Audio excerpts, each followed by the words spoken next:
Hello, I'm Jenny and I'm going to be teaching you some cooking online.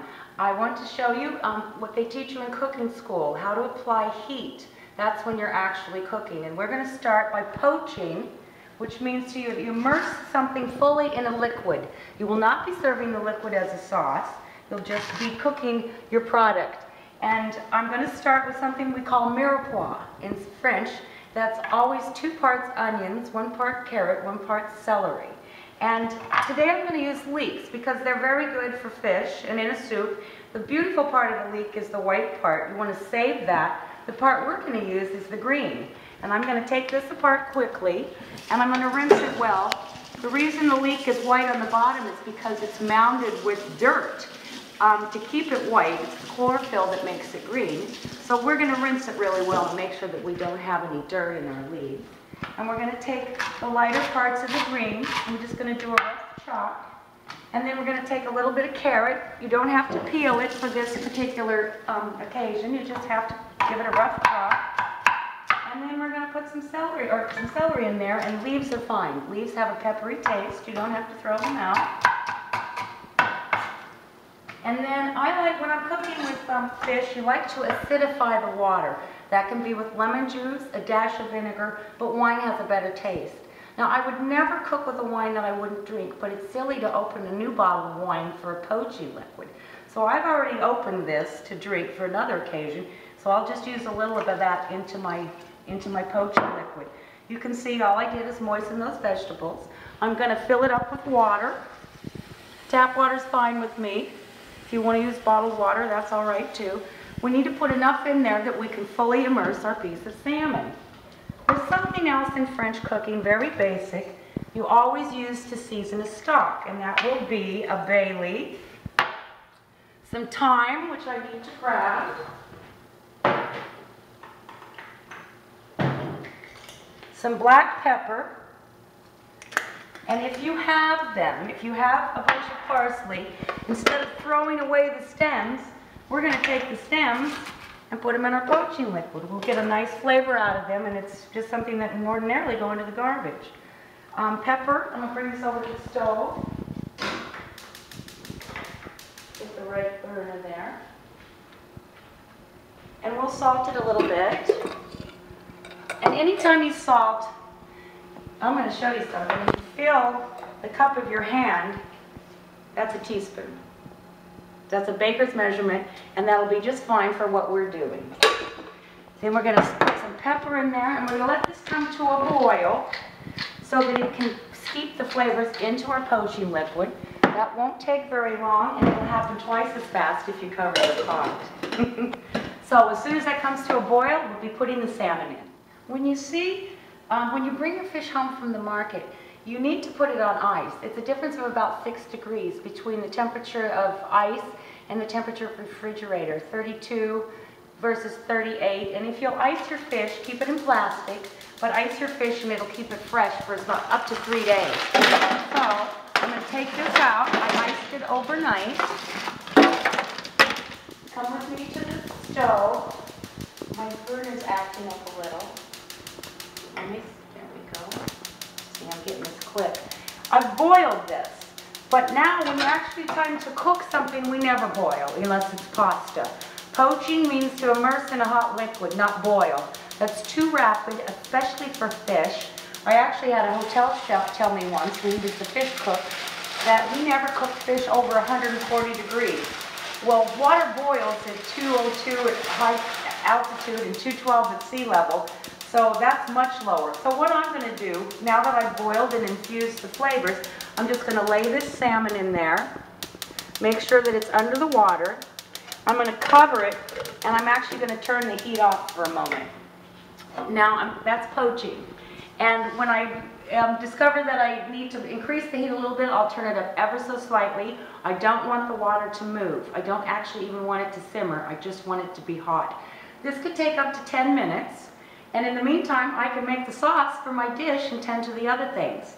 Right back in a second, and I'll show you the sauce for this. I'm going to make a sauce today that is very similar to the Greek sauce tzatziki. It's based on yogurt. We'll have some garlic, lime juice, some dill, some cucumber, and some tomato. I like the tomato. That's my addition. So I'm just going to chop this tomato up. Pretty uniform, but not fancy. And then I'm going to peel this cucumber. There are two kinds of peelers that I really like. One is called OXO, and the other one is Trudeau. But everyone should invest in a decent peeler instead of those old fashions, because it'll make your life a lot easier. Whoops. Get it started. They're a little waxy. And I know that you can peel on both sides of your peeler. They're sharp on both edges, so you don't just have to go one direction. So we'll get all this peel off. And I find that if you don't seed cucumbers, people get gastroenteritis. So if you have digestive problems, it's a good idea to take the seeds out. So the way to do that, you just cut it in half. You take a spoon, you run it down the middle, and you discard those. If you want to grow cucumbers, plant them in your garden. So as soon as that's done, you won't have any more tummy problems. We're just going to chop this up to match the tomatoes. So I'll give it a couple of slices. So everything's relatively the same size. And then we're just going to chop this up. We like a little texture in this because the salmon's going to be very delicate and soft. Now I'm just going to add a little bit of chopped dill. And this doesn't have to be chopped real fine. I like a lot of dill.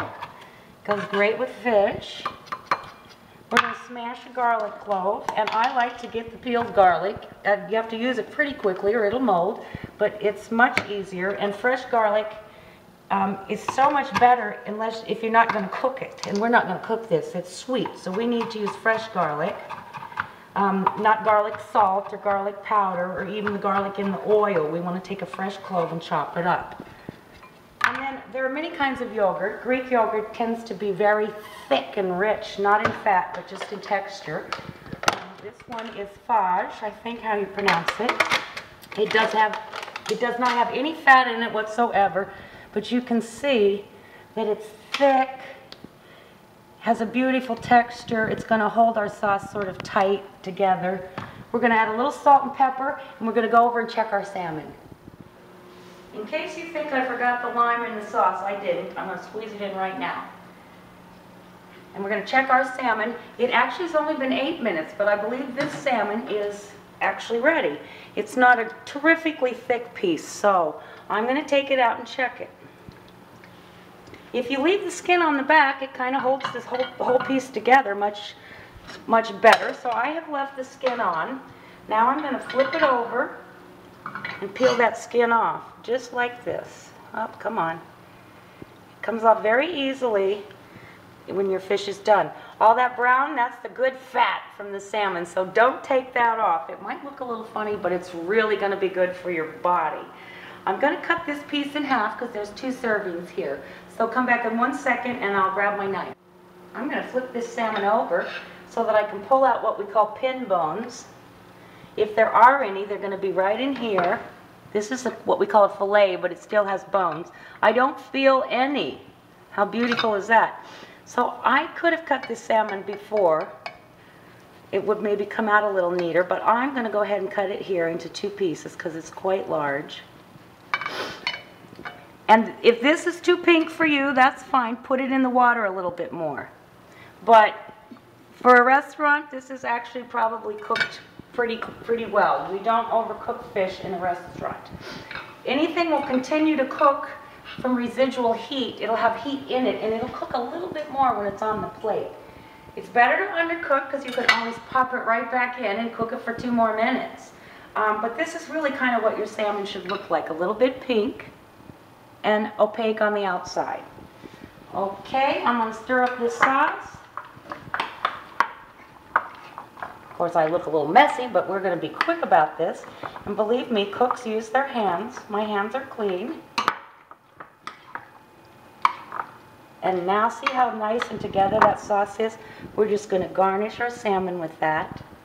This is still a wonderfully healthy meal. No fat involved. And now I'm going to cut a lemon crown and garnish. Be back in a second.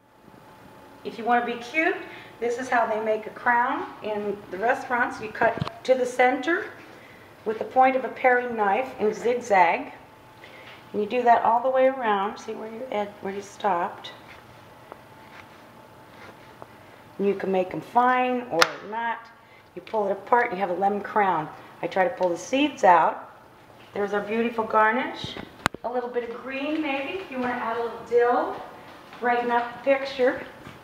And that's all it takes. There we go. Not hard at all. Bon appetit. Here we are in sunny Florida. Thank you so much for joining me for my first cooking lesson. The next one will be about braising. Then we'll move on to sauteing, roasting, and grilling. Can't wait to see you next time. Thank you.